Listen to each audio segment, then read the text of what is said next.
You guys may remember our speaker tonight. He actually presented previously for Dauntless Air. That was the water bombers putting out wildfires. Well, he has since moved on from Dauntless. He's got all sorts of projects. I don't want to steal too much of his thunder. We find this guy to be the consummate professional. And when he flies formation with us, he does that's debriefs. He knows a lot. He's instructing in all sorts of airplanes. He's got quite a story to tell of his latest episode. I'm going to let him talk about it. Thanks for coming, Jake. Thanks, Mark, for the introduction. Just show of hands, I know I've seen a lot of familiar faces, but who saw me or watched me present last time? Cool, so several of you. Just go to a quick overview who I am again. For those that weren't here, my name is Jake Patrick. I've been flying for about 18 years. Flew when I was in college, worked through flight school FBO, got CFI, flew a caravan cargo. I was very fortunate, got picked up for OCS for the Navy, flew F-18s in the Navy. I did one combat deployment, Iraq and Syria, stayed current on the civilian side. And then as I transitioned out, I've also, as I mentioned, stayed current in GA. So I actually built up a flight school in Virginia Beach, and that kind of evolved into multiple other opportunities. So I've had the privilege of being able to do flight school. I've also operated a 135 certificate through that. Commercial air tours with seaplane instructor. I'm a helicopter instructor and CFI II. Then I also do other things. So as Mark had mentioned, as previously what I presented was on aero firefighting. That was in the air tractor or 802, what's called the Fire Boss. It's a scooper. So I've been doing that the last 6 years, and then I've also been fortunate. I instruct in basically everything from 150 tail draggers all the way up to jets. I'm an aircraft instructor in Citation 500s. About to get my Mustang type rating to instruct in those for executive flight training at South Carolina. And as I mentioned, tailwheel, helicopter, seaplane. So I teach in all different kinds of aircrafts. One of the other things I've been privileged to do or had opportunities to do over the years is do some test flying.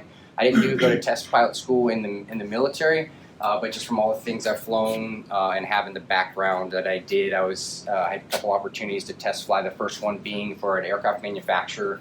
It was an EASA certification to an FAA validation. So I got to test fly that aircraft, do some stability stall testing, and then help with their manual publication or drafting.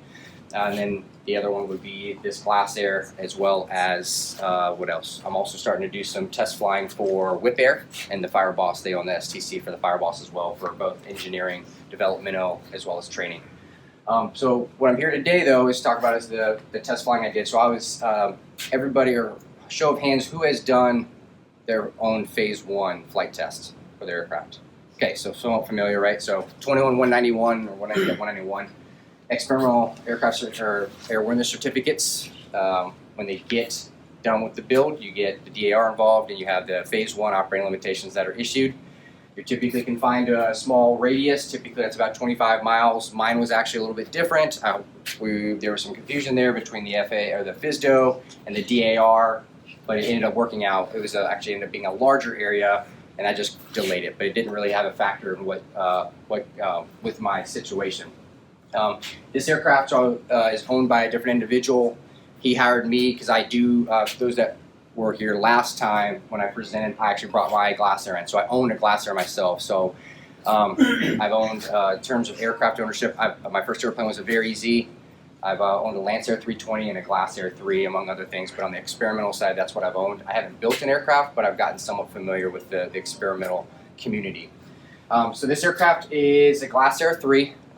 Kit built. It was a fairly old kit in the sense that the owner had it for about, I think, 17 years, trying to get it assembled. So he had commercial build assistance. The plane was in Maine. That's why it was there. Was the mechanic that was assembling the aircraft with the owner was there. It took, I think I first got involved in 2022, so it took almost a year and a half for it to finish based on when they initially thought that was going to be done. So as you all know, and Mark mentioned earlier, it takes time to get aircraft done. So put a plan together. One of the other things that most of you may know is they've changed it slightly as far as Phase 1. It used to be just, if you had a certificated power plant, it could be 25 hours or 40 hours for Phase 1. They now have gone also to task-based approach. So if you get that approved in your operating limitations, it's task-based. So it's 20 hours and 20 landings, I believe, is what we had. So that's what I had approved. I was using the EAA flight test manual for this aircraft. And then I had my own briefing guide. I don't have a copy of that in the presentation, but I had a briefing guide that I would use. So even though I was flying by myself, I had the mechanic with me typically every day.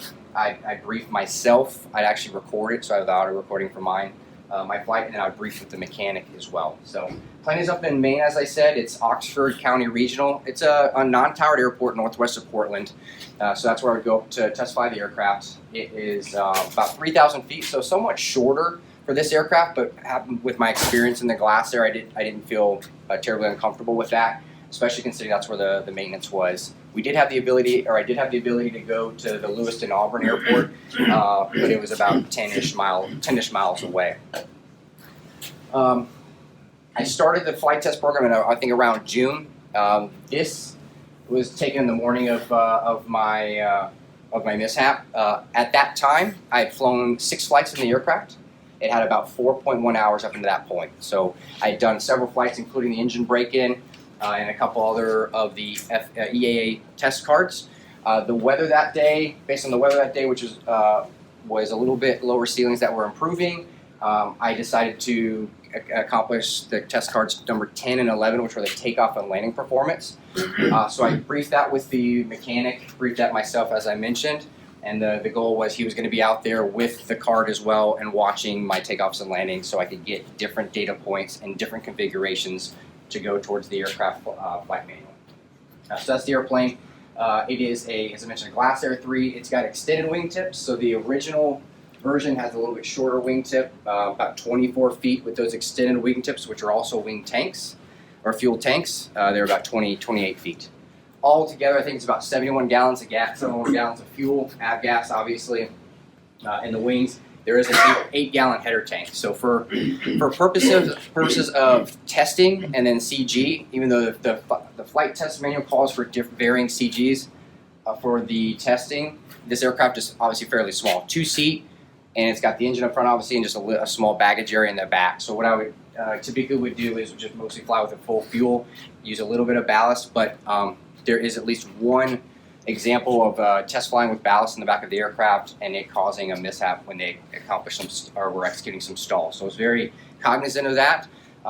Given the normal mission of that aircraft and the pilot, it was going to be fairly close to that. So I had plenty of gas, and so at the time or the morning of, this was after a 3-week maintenance period. So we did, as I said, 5 or 6 flights before that. And then had a maintenance period where I had a squawk list that I discussed with the mechanic, several different items that were addressed. Some were as a result of the flying, some of them were preemptive because, as I mentioned, the kit was 17 years old. The engine, although it would be our engine, was also 17 years old. There were some issues that I had experienced with some cooling early on in the previous 4 hours that were addressed, and then by the 5th flight, we had addressed that the mechanic had created some blast tubes for cooling of the magnetos, actually. So that's in the morning. It's an IO 540 engine, if you don't know, but it's a 300 horsepower engine with an MT prop, which is composite. So you'll see in some later pictures how that could be a factor. But retractable landing gear, it's hydraulic, electric flaps, and obviously all manual flight controls. All right, just for clarification, it's a basic 6-pack for the instrumentation. That's what the owner wanted. So standard avionics and instrumentation. One of the big benefits that I'm very happy that this aircraft was equipped with is a digital engine monitor, because that's going to hopefully play very well in terms of identifying what happened. So Garmin 430 audio and then the Garmin audio panel. Pretty straightforward there. This is an overview of the airport. It's 1.5 and 3.3. So north is up. On the southwest side is going to be a racetrack. So you can see it's somewhat wooded. There's some terrain on the east side. So 3.3 is actually a little bit, you have a little bit more clearance of the terrain versus if you're flying on runway 15, it was still left traffic for 15. And then there's a couple roads, but fairly wooded. I was, when I had this, or I executed this flight, the engine failed on me, but and I'll get to that, but it was an hour and 20 minutes into the flight and actually on the 11th pattern. So I did about 10 landings, but about 4 of them on 15, and then or 4 on 3.3, and then switched to 15. There was a slight gradient, so I was trying to get data points from both sides of the runway. The winds were essentially calm, so that allowed me to do that. On the 10th landing, about 40 minutes in, the engine was running well. I was continuously monitoring that. I was radioing back to my mechanic that everything was looking good, all the different engine parameters. So I went over to the other airport to test out the avionics, because that was a secondary objective for the day, or for that flight, and then I came back. I came in and then landed on 15, and because those winds were calm, I decided to turn around and take off 3.3, one more lap, just because I had multiple passes or multiple landings with flaps in down, all the way down, or takeoff position, then up, and I wanted one more basically to finish out my card for that flight. Obviously, I had plenty of fuel. The weather was permissive. Took back off. Didn't really notice anything on the takeoff. It appeared on the takeoff run when I got airborne that it was normal. On the downwind, the mechanic, or approaching the downwind, the mechanic mentioned that he might have heard it sounding a little rough. I didn't hear that. However, when I pulled the power back to about 25 inches, it did start to get a little bit rough, but nothing overly concerning. As I mentioned earlier, we'd had some issues where it ran a little bit rough from a cooling of the magnetos, but this wasn't any different than that. One thing to note is that his retractable gear, we had decided to keep the gear down, both for cooling of the brakes because I was doing successive landings, as well as the fact that I was going to stay in the pattern, and it does take several seconds for the gear to cycle as well. So this is going to be literally the last landing for the flight. I was on the downwind, it started to get a little bit rough. So I turned base somewhere around here. I was about 500 feet by the time I turned base, and then it didn't really change in engine roughness, but just as a precaution, I turned more instead of squaring the base to final, I turned a little bit more towards the runway. The mechanic asked on the downwind if I could execute a quick mag check for him, because we did have the engine monitor, and there were some of the items in the past that he had a hard time duplicating on the ground. So I was on the base to final, executed a quick mag check. As I was going back to the both position, the engine just shut off at that point. So we figure the aircraft was equipped with a tail beacon ADS-B. That was one of the squawks that we were working on, and unfortunately that didn't work that day either. So we guess or estimate based on his perspective or his viewpoint and my recollection to be about just inside a half mile from the runway and about 300 feet AGL when the engine quit with the gear down. I kept the airplane typically pretty quick. I kept the energy up, so I was about 125 knots, what I estimate when I had the engine failure. Originally, so I was about 30 to 45 degrees off a runway heading when the engine failed. You can see up in the top of the screen there's a little bit of a field. That was something that my mechanic and I had discussed. However, it's actually only 1,000 feet, and it's obviously off airport. So I'll talk about that in a little bit, why that decision process could have, if I decided to go over there, how it could have delayed response. Let's see. Okay, so 300 feet, I decided to make it towards the airport. When the engine failure occurred, I had my hand on the ignition and another hand on the stick, so the ignition, if you saw on the previous slides, the ignition was on the left. I did a quick mag check, stopped with that, switched hands and went fuel tank or fuel selector to header, fuel pump on, mixture was already rich, and then throttle forward. One thing I should have done, that if I had time, but looking back, I could have maybe helped, was pull the prop lever back. Obviously, it's a constant speed prop. It's not a feathering propeller. It's a single engine. So in the event of an engine failure, it's still going to have oil pressure, and the mechanics of a constant speed prop on a single engine is going to go towards the low pitch or higher drag. The mechanic, when he looked back at the diagnostic from the engine monitor, stated it said it looked like the RPM dropped down to about 1,500. So if you pull the prop back at that stage, I may have gotten another 500 RPM reduction in terms of drag. So that was one thing to consider. I'm aiming at that point though, instead of going for the prop lever, I basically transitioned completely from a troubleshooting to a forced landing mindset. I was pointing towards the runway, and the main goal that I didn't really, people ask, like, did you get scared or anything like that? No, fortunately, I've had a lot of experience in flying different aircraft. I've had several engine failures in multi-engine aircraft in different conditions. I've landed single engine on the aircraft carrier, so I've been very fortunate to have a lot of training and practice in scenarios, and in this instance, never really fully prepared for something like that, but having somewhat of a foundation, that really helped me prepare for it. Plus having the experience in that plane specifically, I have about 200 hours in the glass airs. I was approaching, let's see if the next slide helps. Okay, so right here is a junkyard basically, not my favorite option. And then there was that field, I didn't want to go for that. And I knew obviously most airports are gonna have that, and I knew that too, are going to have that grassy area short of the runway. So I knew if I could make it to the grassy area, I not walked it myself, but I'd driven by it multiple times because that's the access road I drive up every day, that I could just make that right runway. One of the common errors that I've seen in previous mishaps is trying to extend a glide, because our mindset is normally we're powered, our side picture is different than unpowered. And then also, I want to make it to the runway. We're not used to landing on the grass unless we're flying tailwheel, something like that. So the plane, and I'll show that in another slide as far as what kind of performance it has, but it obviously doesn't glide very well. It's a high performance aircraft. So the key that really I think saved my life was angle of attack management.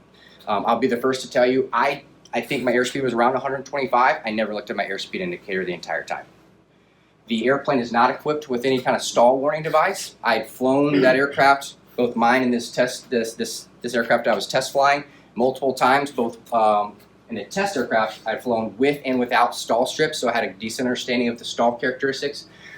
Needless to say, a glass air does not stall very well. So whether it's a 172 or a glass air, you don't want to stall an aircraft, whether you're 50 feet off the ground or 500 feet. But especially when you're low altitude, because that's going to rapidly decrease your chances of surviving. So some of you may have heard the term flight all the way to the crash. That's the main thing that was in my mind the entire time. So I was flying it down. The approach angle obviously changed slightly from the engine failure, obviously, as it progressed. And so as I approached the airport, it appeared that it looked like I was going to go into the trees, which I was not a fan of. That can happen, so you want to obviously, some publications talk about that. It's kind of a toss-up. You don't know what's going to happen depending on how you hit the trees and the density.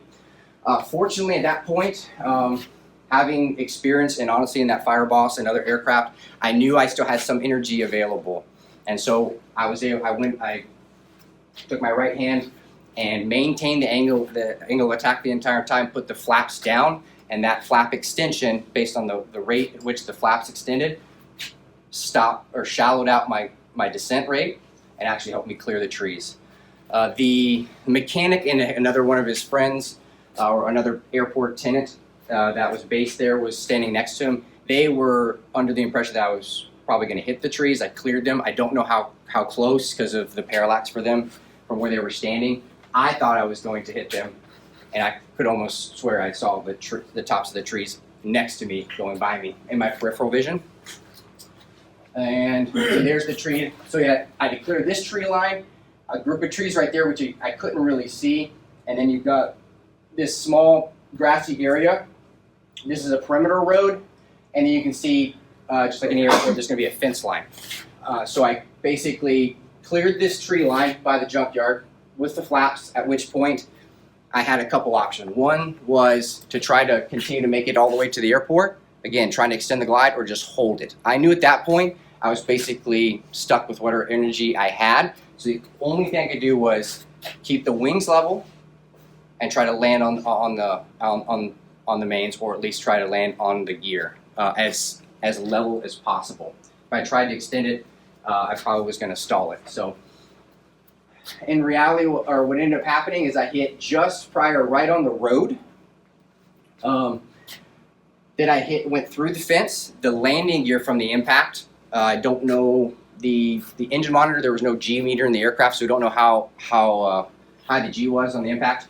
But it landed all three landing gear at one time. The main gear ripped off. One of them actually shot out about 30 feet in front of the airplane when it came to from where it came to a rest or stop. And then the nose wheel collapsed as well. I slid about 30 feet, and I came to rest about runway, heading about 50 feet past or inside the fence line. So technically, I did make it onto the field. So hopefully, Anticipate says it was on airport, not off airport, but you'll see in a second some of the pictures. So there's the airplane. That is, I can't even tell if that's the left or right, probably the left. Composite prop. So one of the things is with the composite prop, it just sheared the blades off. Metal probably would have been a little bit different. It's not gonna give way. So not necessarily going to be a factor, but if the nose gear collapse, it is a 3-bladed prop. It could have dug in a little bit. The ground you can see is somewhat firm, so that wasn't a factor. When I had the impact, I was conscious the whole time. Plane came to a stop. I could hear some noises. It ended up being the ELT and the fuel pump. I was able to undo my harness, open the canopy, and get out. That's where you see that. That's my knee board on the left wing, and then the actual knee board card. You can kind of see the wing has got a big crack in it. There's actually a significant fuel leak from both wings that I could tell right away as soon as I got out of the airplane. When I came to a rest, or when the plane came to a stop, I did have some pain in my back, but I was obviously in shock and had a lot of adrenaline going on. So fortunately, I didn't have any secondary injuries. So I was able to undo the harness, open the canopy, and actually get out of the airplane. I got out of the airplane, turned around, and I could still hear the noise coming from the aircraft, and realized that the battery was still on and the ELT was still on. So I actually went back into the aircraft because of the fuel and being avgas, secured the battery, and then also secured the ELT, and then got away. Fortunately, got some other pictures. Fortunately, there was an emergency department building like 2 blocks away, and I want to say it was less than 2 minutes before the first responding vehicle arrived. The ambulance was there within 5 minutes. It was pretty impressive. Other pictures, so you can see the flaps are down, the wingtips kind of damaged, but overall the fuselage is intact. It just looks like I had a belly landing basically with the flaps down. What else? What's a good picture? There's the fence, as I discussed. So I went through the fence. I thought, looking back, originally, I thought I clipped the fence and then I hit it, but from the perspective of the mechanic, they said I hit just prior and actually went through it. You can kind of see, I kind of took it out a little bit more than just clipping it, so I think that is probably more accurate.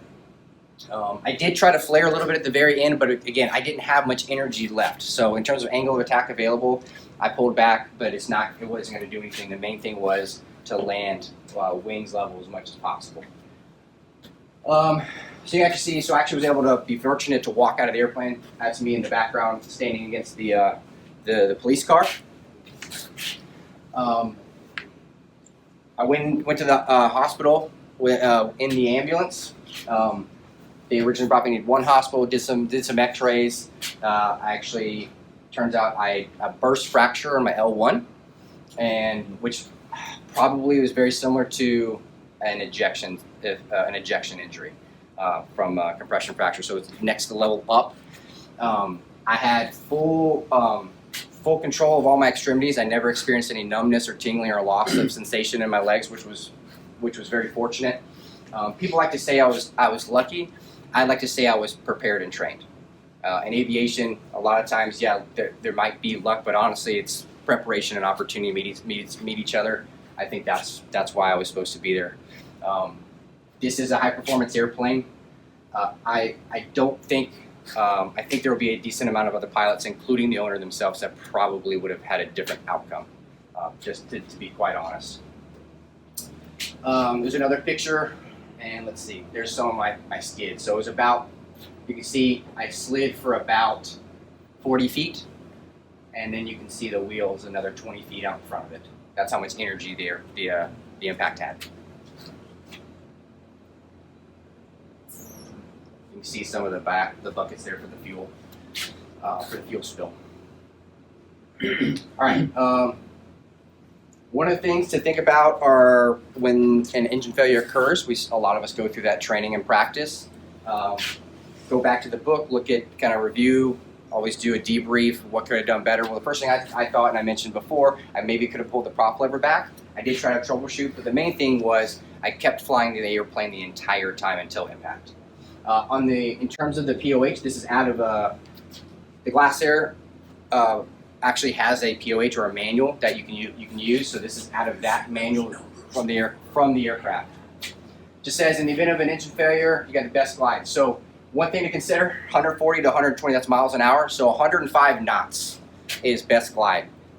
172 is 65 knots, so it is a pretty high performance airplane. So it requires a little bit different of a mindset. Talks about all the different things that could happen there. Other things to consider: engine failure on approach and landing. Talks about pulling the prop lever back. That's one of the things I think I could have done. At the time, I troubleshot, transitioned to a forced landing mindset, and then used the flaps at that point.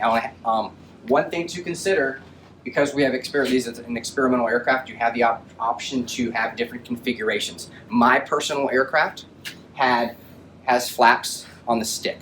So I think that would have helped, because I would basically been hands-on throttle at that part, hands-on stick or HOTAS. This aircraft did not. It has,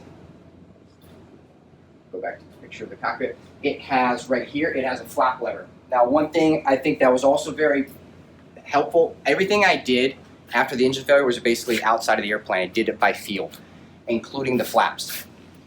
The flap lever is actually just a toggle switch, spring-loaded to the center, up, down, off, essentially. That was originally just the switch itself, just like you see in the rest of the panel. During that maintenance period, one of the things I requested was to put a flap lever on it. Because I did it and I had such a short period of time, being able to have that flap lever, which is obviously tactile, just like we have different tactile feel for both the mixture, prop, and throttle, that was very helpful because it's a larger service area. I went straight to it and was able to find it versus any of the other switches, which obviously you can imagine creates more delay and potentially worse outcome.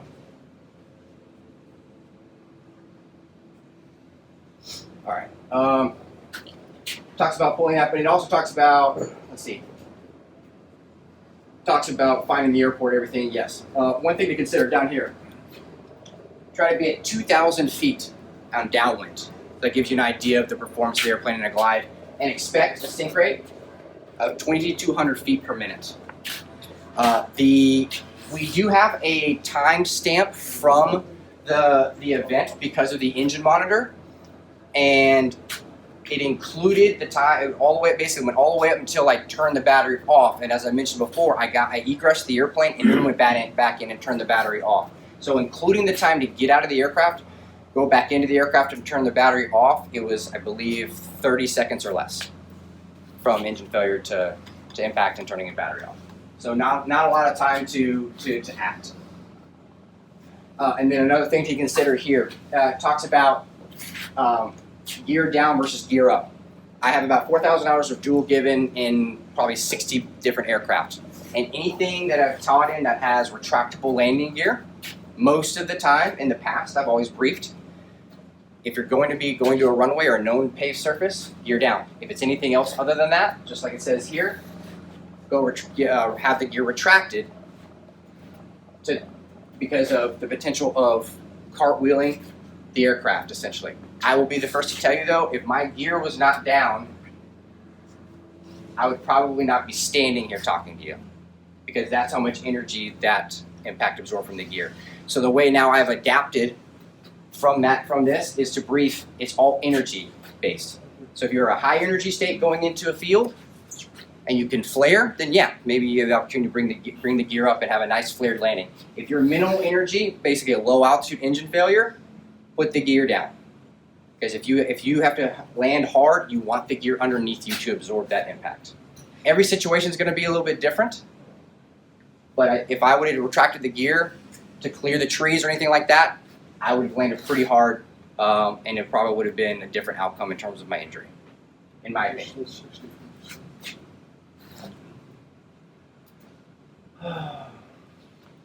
Other things here, it just says, where does it talk about? Okay, fly it into the trees rather than stalling and dropping to the ground. Same thing. Fly the planes to the fuselage. Yeah, main thing is just fly the airplane. It hints at it here. I cannot emphasize enough, if you have an engine failure, especially in a single engine, you become essentially a glider. One thing I forgot to mention in my background earlier is I do have my glider commercial as well. I got that several years ago, but I will say having that exposure training, understanding energy management on top of everything else, that also I think played into it because I had so many buckets of experience to be able to tap into in a very small period of time. Let's see, what questions do we have? Did the engine have a standard magneto ignition system? Yes, no electronic. It was a standard magneto. It was a dual mag setup. My personal aircraft is a K1G5D, so it's single drive dual Bendix. This is a dual mag setup. Good question. Yes. Ascertain the engine failure? For legal purposes, I can't. This happened actually only a month ago Wednesday. Okay. So Can you talk about the maintenance that was done between the 5th and 6th flight? not really, because I think that would hint at what possibly happened. It was inspected, so I personally inspected the cowling was off when I arrived that morning. Both the mechanic and I discussed what was done to the aircraft leading up to it, as well as that morning of. We both conducted a pre-flight as well together for redundancy. So yeah, there was some maintenance that had occurred, but based on his work up to that point, our discussion, and the inspection of the aircraft, not to mention the fact that I actually have video and documentation of the engine run-up and pictures throughout the flight, there was nothing to indicate that there was going to be an issue with the engine. Go ahead. Yes. So when you did the mag check, Yeah. it ran on left, Mhm. it ran on right, Yep. and then you switch it to both in the engine plate. Yeah, so that's a good question. I still am not completely sure if as I was switching to both, when I went to both, while it was still on the right position, I'm not exactly sure. I just know as I was doing that, it shut off very quickly, which caught my attention. Did it ever occur to you to undo the last action, which is put it back into one of the mags? I did actually, so I maybe misspoke earlier. I did go back to the previous position and nothing happened. So then You it, didn't fix it. yep, so that's when I basically gave it one shot. I went through one click, 2 clicks to the left position, nothing changed, and at that point, because of my altitude, it was, okay, that was Yeah, one. fine. Yep, exactly. Like you said, you had inspected the aircraft ahead of time. Would you, knowing this now, would you change your inspection in the future for this similar situation? No, knowing what I know, which obviously I can't really talk Yeah. to, but I would not. I think Okay, you we think looked at it was all. still good? Yes, I personally inspected all the components that were addressed post the last time after the last time I flew it. I was very comfortable with the mechanics work, documentation of the work. So no, I wouldn't change anything. Can you speak a little more about pulling the prop back? Because my 182 doesn't have anything about that. Yes, Should I add that, or is that potentially. So specific to this aircraft? not necessarily. So constant speed props, right? We have a governor connected. The prop lever is connected to the governor via flywheel, speeder springs. 2 different types of constant speed props: multi-engine, single engine. Multi-engine props, based on the way the mechanics work, all going in and moving the blades. In the event of an engine failure, it's naturally going to go towards the low drag or feather position, but it's not going to go to feather until you actually go to the feather position with the prop lever. With a single engine airplane, it's the opposite. It goes to the low pitch, high RPM, but also high drag position. You can, though, pull the prop lever back depending on how much oil pressure you have remaining and also what your airspeed is, because it's essentially windmilling at that point, engine-driven oil system. That's not going to feather the propeller. It may reduce some drag. So one thing you could do don't obviously shut the engine down when you're flying, but you could go to idle, simulate an engine failure, and you can practice at different air speeds and different configurations, pulling the prop lever back all the way and see how much performance. So basically doing not necessarily a drag demo, but a glide demo on how much performance you gain from that. Airplanes are going to be a little bit different based on how the governor is configured, the type of propeller, and the aircraft itself.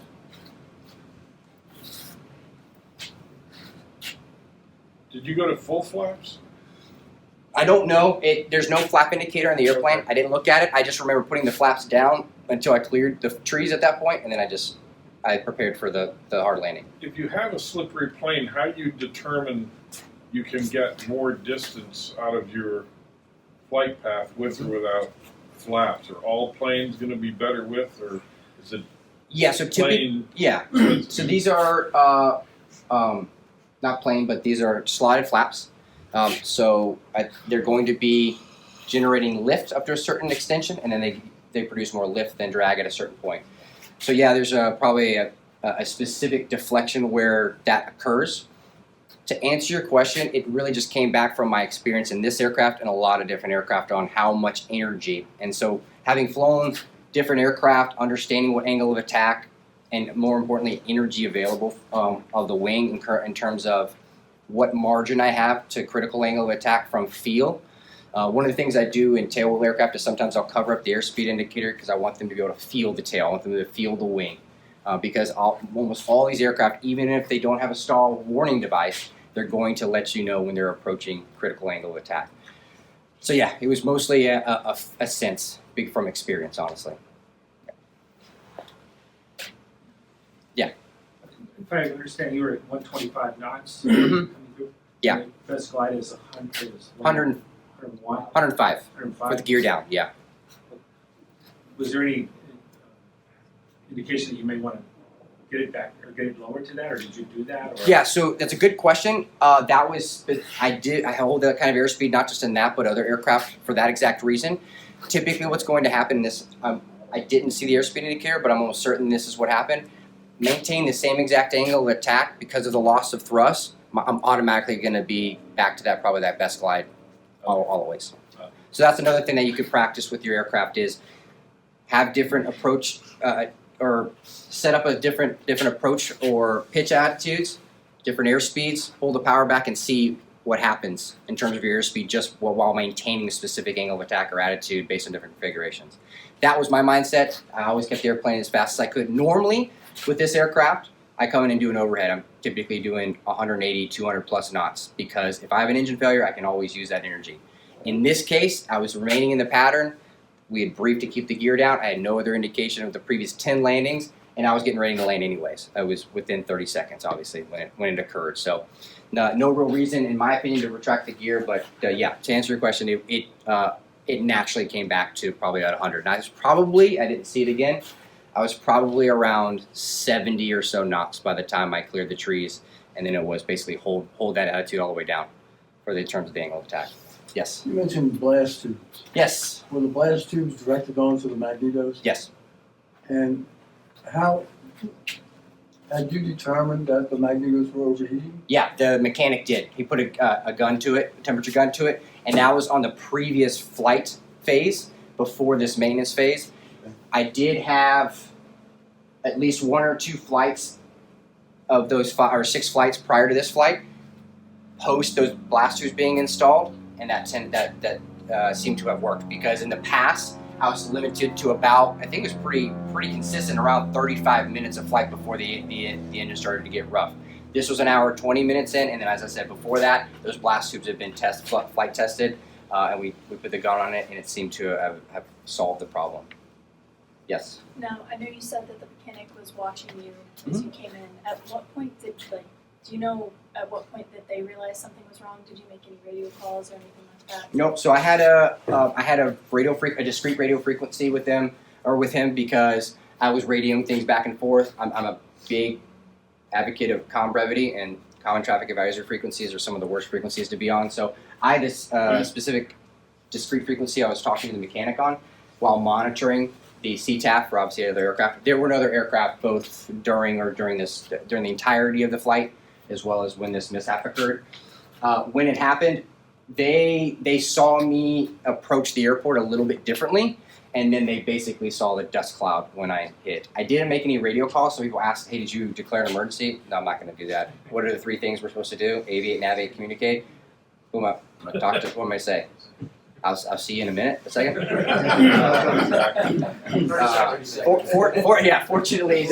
Fortunately, the mechanic, the guy who was with the mechanic, he was also, I think, a previously first responder. He immediately called 911. So that's why I was very surprised. I thought that somebody was outside that emergency department heard the engine failure. That's why they came so fast. But no, that he had called and they were just close by. So going back to the communications, no, I didn't give any radio calls. I just flew the airplane. I knew they were going to see me. So that was one of my priorities, is because I knew as long as they could see me too, they could probably get to me.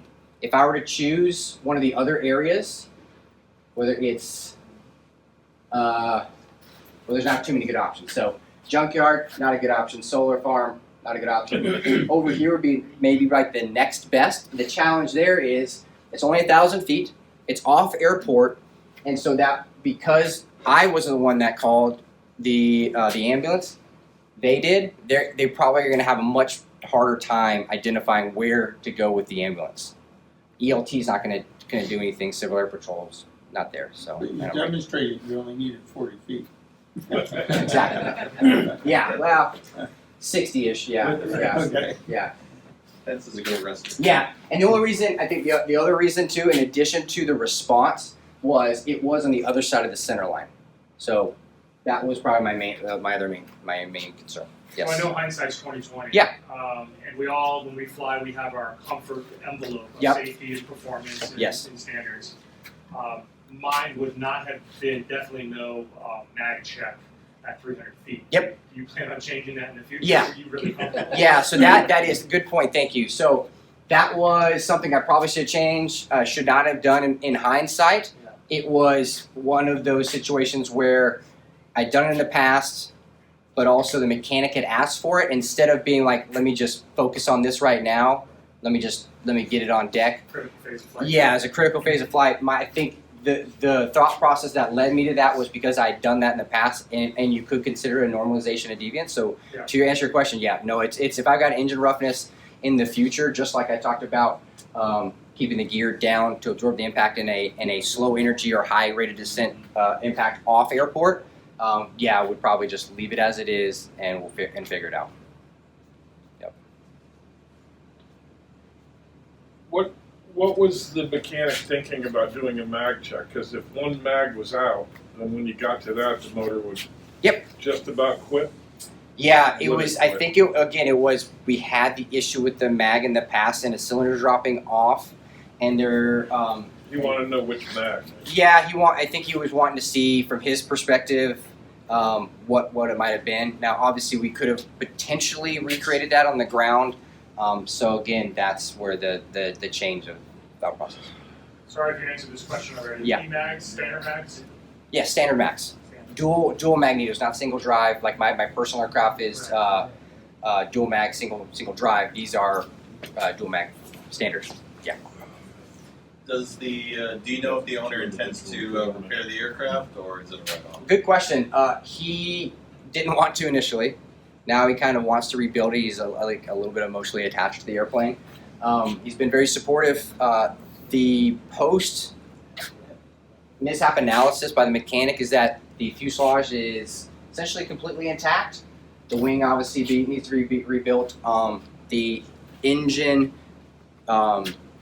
mostly is pretty much intact, obviously.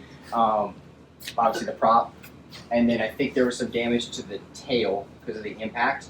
Everything in the cockpit is intact. So Okay, it's World War II, a little bump and tape, you'd be all right. yeah. What engine? IO 540 or YIO 540 for the experimental. So experimental version, 300 horsepower, standard.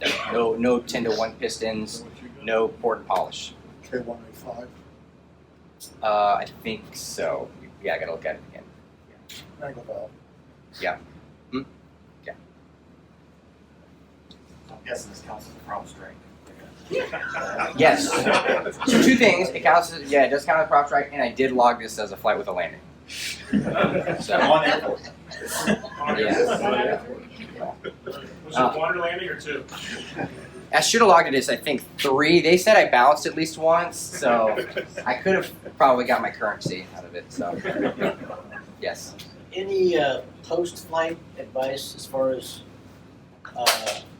procedures or steps to take, whether it's with the feds or with Yes. that procedure? Yeah, so as soon as I having been involved with several other incidents, either directly or indirectly, I knew this was going to classify as an accident most likely. So as I was getting the ambulance, I made sure the mechanic understood, like, hey, did you talk to the FSDO and the NTSB? Because obviously the plane was in its phase 1, so it's got a little bit more oversight. But yeah, so he verified that he talked to the FSDO and to the NTSB.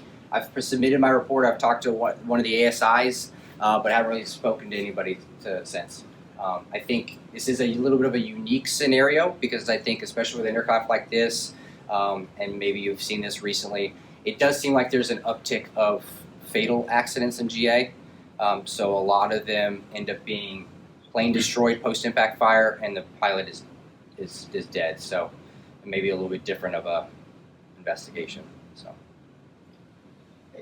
Jake, do you know how close you were to stall speed when you touched down? I don't. No, I don't. I was very close though, because I could feel the wings rocking a little bit as I approached the runway, and so I was probably, the aircraft didn't necessarily buff it, but it would wing rock just a little bit. Yeah. So I would say I was probably within 5 knots for gear in that configuration, gear down, flaps. Yeah. Were you wearing a helmet? I had a headset on. I mean, you didn't have a helmet. Nope. Would you change that? I'd worn the helmet in the previous fights, and then I wore the headset on this one. So I think yes. The airplane was equipped with a 4-point harness, so that was a significant point, and that was one of the reasons I chose to wear a headset that day. I think personally, because the helmet's a little bit bigger, it may have actually hindered my egress a little bit. I didn't experience any kind of like whiplash or anything either, so the headset actually came off. So when the airplane came to rest, the headset was already off. So actually, when I undid the harness, I didn't have to undo my headset or anything like that. So with a helmet, I may have had to unhook my harness, unhook the headset, which had a quick disconnect though. So yeah, I mean, in reality, you don't know what's going to happen. So I could have done that. Parachute, you can see the doors. You're not really going to be able to get out of something like that. So it's one of those things where in terms of before flying this aircraft, I had gone and done a 2-day inspection of the airplane with everything taken off before they even had the DAR come out. So I personally inspected it, spent about 8 or 10 hours going through everything, all the flight controls, deflections, everything. So there was an additional period before I even went flying. So in terms of trust of the aircraft, being a kit, not a plans build, and doing a visual inspection prior to all of any of the flying, and that was what helped me feel a little more trust with the aircraft. I did wear the helmet all of the previous flight period though, especially obviously for the first flight, the first several flights actually. Mark, I got one thing. Oh, sorry. Because it's obviously a little bit higher risk, phase 1 and then an experimental aircraft. I had briefed both with the mechanic and I had in my flight test plan, emergency response plan. So we both looked up where the closest hospital was. We knew that the emergency department was nearby. One of the other things that I made very important and priority was that before I started flying that aircraft, which was obviously several weeks before that, is that he had my wife's phone number. So that way we discussed if something happens, here's her number, here's her name. I let her know who he was, so that way she wouldn't be completely surprised, but that way there was a plan in place in case something went worse with this where I was incapacitated, that there could be at least a notification. So that was a big part of my planning process. I did go to one hospital first. I went to a medical level 2 trauma center after that because of my injury. They did surgery on my back the next morning. Walked out of the hospital 3 days later, and that was a month ago on Wednesday. So it's pretty fortunate. But yeah, having a emergency response plan in place, no matter how minimal it might be, at least having something is really important. Whether you're going on a phase 1 flight test or you're going to go fly, just kind of like going if you're going to go hiking or things like that. You never know.